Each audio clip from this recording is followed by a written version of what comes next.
პერსონალური სანქციები ივანიშვილის ოცნების ლიდერების, მოსამართლეებისა და პროკურორების წინააღმდეგ ევროპარლამენტის საგარეო საქმეთა კომიტეტში საქართველოს შესახებ ანგარიში წარადგინეს. დოკუმენტი ევროპულ ქვეყნებს საქართველოში დემოკრატიულ უკუსლაზე პასუხისმგებელი პირების დასანქცირებისკენ მოუწოდებს.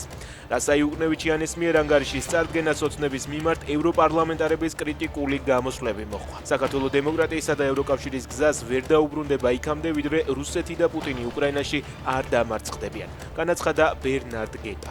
იმედთან ან პოზიტივისთან ბიზნეს საქმიანობის გაგრძელებამ შესაძლოა გამოიწვიოს სისხლის სამართლებრივი პასუხისმგებლობა დიდი ბრიტანეთის მიერ რუსეთის სანქციების რეგულაციების შესაბამისად.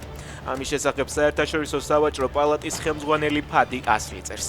ის დეტალურად განმარტავს, რატომ გადახედავენ კომპანიები დასანქცირებულ ტელეკომპანიებთან თანამშრომლობას. საბერძნეთში ქურდობის ბრალდებით საქართველოს 36 წლის მოქალაქე დააკავეს. ბერძნული მედიის ინფორმაციით, კაცი თესალონიკში საცხოვრებელი ბინის გაქურდვის დროს დაიჭირეს.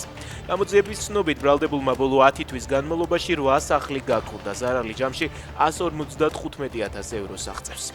ბრიტანეთმა დაასანქცირა ტანკერი, რომელმაც გასულ წელს ყურლების ნავთობგადამამუშავებელი ქარხნისთვის 100,000 ტონამდე ნედლი ნავთობი შემოიტანა. გემმა სახელი რამდენჯერმე შეიცვალა. ტანკერი საქართველოს შემოსვლის პერიოდში დასანქცირებული არ ყოფილა.